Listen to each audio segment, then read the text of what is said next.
अस्सलामुअलैकुम and welcome to Sabri zone hunters. तो Sabri zone hunters के कस्टमर ने कमेंट किया है, उसको ये अप डाउन और राइट लेफ्ट वाली जो इसकी फंक्शनैलिटी है टी ईगल की 340 AOIR की, वो समझ नहीं आ रही है। तो चलिए उसको समझाने में मदद करते हैं और खुद भी समझते हैं कि ये आखिर बात क्या है। मोस्टली स्कोप्स के ऊपर अप डाउन और लेफ्ट राइट के लिए डायरेक्शन दी होती है, लेकिन टी ईगल की इस स्कोप के ऊपर लेफ्ट राइट लिखने के बजाय खाली राइट लिखा हुआ है और अप डाउन लिखने के बजाय खाली अप लिखा हुआ है। इसके अलावा लाइट के लिए जो है वो R एंड G यानी कि रेड और ग्रीन लाइट के लिए इसके ऊपर इंडिकेटर दिया हुआ है, जो कि अच्छी बात है। चलिए अब जल्दी से ये समझते हैं। और इसके अलावा रेड और ग्रीन लाइट के लिए यहाँ पर एक डॉट दिया हुआ है, जिससे कस्टमर समझ जाएगा कि लेफ्ट और राइट करने के लिए मुझे ग्रीन और रेड लाइट के लिए मुझे इसको इस तरह से घुमाना है। अभी ये रेड के 5 पर आया है, यानी कि फुल एनर्जी के साथ रेड लाइट शो करेगा। चलिए खैर इसको वापस कर देते हैं। अभी ये लाइट चल नहीं रही होगी क्योंकि मैंने अभी इसके अंदर सेल नहीं डाला है। तो काम की बात पर आते हैं। ये है जी हमारा मेन पॉइंट। ये अप साइड लिखा हुआ है, लेकिन कोई भी डायरेक्शन और कोई भी निशान वगैरह इसके ऊपर नहीं दिया गया हुआ कि आपने कहां से देखना है कि ये कितनी अप और कितनी डाउन है, और अभी ये अप साइड पे है कि डाउन साइड पे है। इसका जवाब बड़ा सिंपल है, आप स्कोप की इस साइड से देखते हैं। जब शिकारी इस साइड से देखता है और सामने देखता है तो उसको सामने जो चीज नजर आती है, जैसा कि मेरे इस केस में यहाँ पर 0 नजर आ रहा है, इसका मतलब है अभी अप साइड 0 पर है। और अगर राइट साइड की तरफ जाएं तो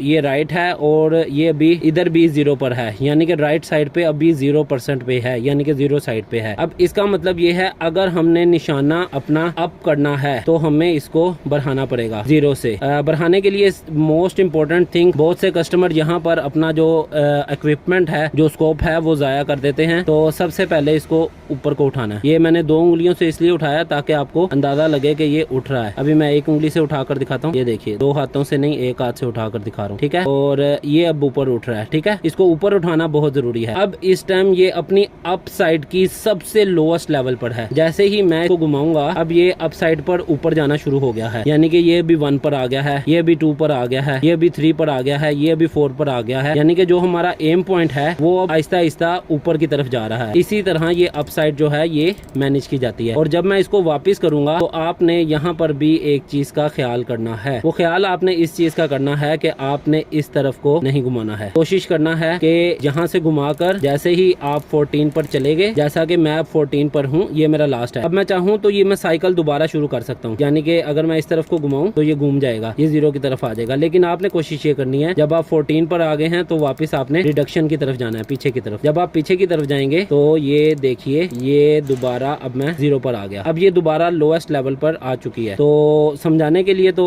मैंने अच्छा तरीका लगाया है। उम्मीद है आपको समझ आ गई।